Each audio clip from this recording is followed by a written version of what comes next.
अभिव्यक्त होते हैं। और उन 3 के साथ यदि मैं 2 जीवें और लगा दूं तो इतने सारे गुण परम श्रद्धेय स्वामी जी महाराज में अभिव्यक्त हो रहे हैं। विभिन्न हर कार्य क्षेत्र में उनकी जो प्रस्तुति है, जो कार्य है, वह अंततोगत्वा योग की उस विचारधारा को, योग के उस परिभाषा को परिलक्षित करता है। योगः कर्मसु कौशलम, वह जो भी कार्य करते हैं वह स्किलफुल होता है, वह पूर्णता को प्राप्त होता है। योगः कर्मसु कौशलम, वो बार बार मुझे ध्यान में आता है।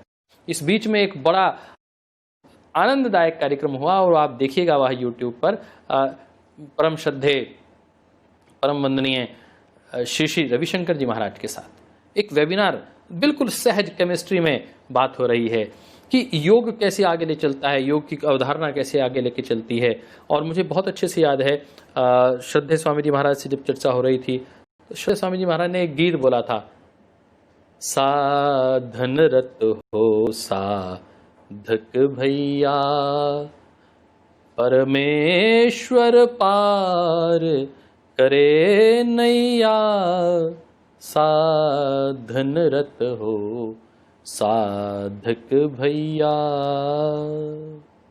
तो ये सहज प्रस्तुति श्रद्धेय स्वामी जी महाराज ने आदरणीय श्री श्री रविशंकर जी महाराज के साथ, अचानक ही उन्होंने कहा कि स्वामी जी महाराज आप तो बोलते भी बहुत अच्छा हैं और मुझे पता चला आप गाते भी बहुत अच्छा हैं।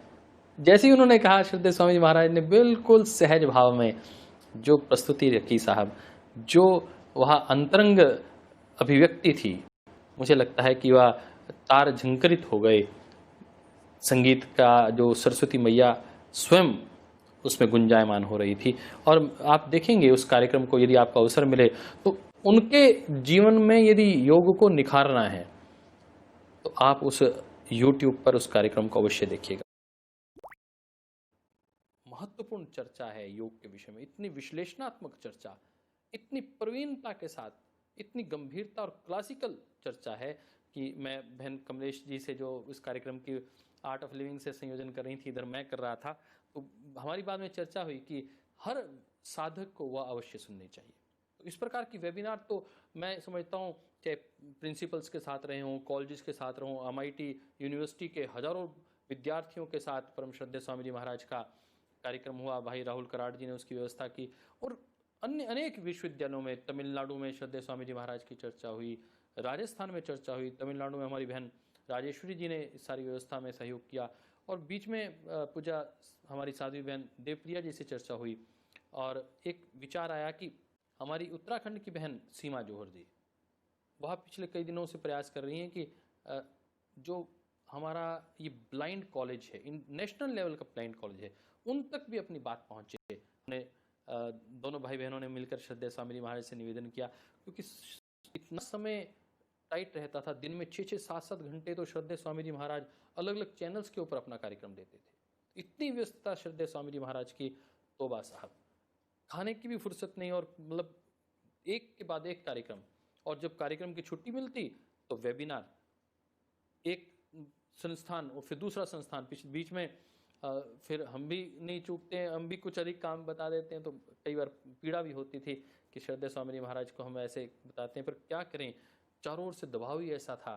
हर व्यक्ति चाहता था कि श्रद्धेय स्वामी जी महाराज का हमें आशीर्वाद मिले, उनका उपदेश मिले। और योग में श्रद्धेय Swami Maharaj, he is the signature in the present scenario, his word is the ultimate, the last word. मैं कहूँ कि योग के क्षेत्र में आज श्रद्धेय स्वामी जी महाराज की जो विषय में जो बात वो कहते हैं वो अंतिम सत्य है, क्योंकि श्रद्धेय स्वामी जी महाराज कहते हैं कि योग इज सुपर साइंस, वह साइंस पे नहीं, वह सुपर साइंस मानते हैं। और बहुत अच्छा कई बार उदाहरण वो देते हैं, और आप लोग भी इसको सुनकर अचरज नहीं होगा आपको। स्वामी जी महाराज का एक उदाहरण है कि यदि नीम तुरंत खाने से आपको कड़वी लगती है और गन्ना खाने से तुरंत आपको मिठास अनुभव होता है, तो ऐसा कैसे हो सकता है कि योग करने से आपको तत्काल लाभ ना हो? जब साइनाइड खाने से व्यक्ति तुरंत मर सकता है, विचार आने से आत्महत्या कर सकता है, तो ऐसा कैसे हो सकता है कि योग आपके जीवन में जो सकारात्मकता ला रहा है, जो पॉजिटिविटी ला रहा है, उससे आप अपने जीवन को उभार ना पाएं, उससे आप समाज राष्ट्र के लिए प्रवृत्त ना हो पाएं? ऐसा कैसे संभव हो सकता है? ये इंस्टेंट बेनिफिट होता है। और इन पिछले 90 दिनों में श्रद्धेय स्वामी जी महाराज ने केवल मात्र ये कहा ही नहीं, करके दिखाया। और हर संस्था, मैंने बीच में, क्योंकि मेरे पास श्रद्धेय स्वामी जी महाराज ने मेरी ड्यूटी एक हरियाणा में भी लगा रखी है, हरियाणा योग परिषद के चेयरमैन के नाते, वहाँ पर भी हमने एक इंटरनेशनल कॉन्फ्रेंस की। उस इंटरनेशनल कॉन्फ्रेंस में doctor Satbir Khalsa, Harvard school of medicine के असिस्टेंट प्रोफेसर, जो योग में बहुत गंभीरतापूर्वक अनुसंधान कर रहे हैं। यदि मैं कहूँ कि अनुसंधान में आज वर्तमान कालखंड में उन जैसा व्यक्ति नहीं है। नाम सुनने में ऐसा लगता है कि सतबीर सिंह खालसा, वो भारतीय होंगे, सिख होंगे, यद्यपि वो सिख बने हैं और एक योगी के प्रभाव में वह सिख भाई योगी हमारे रहे हैं, उनके प्रभाव में वो सिख बने हैं, परंतु मूलतः वह विदेशी व्यक्ति हैं।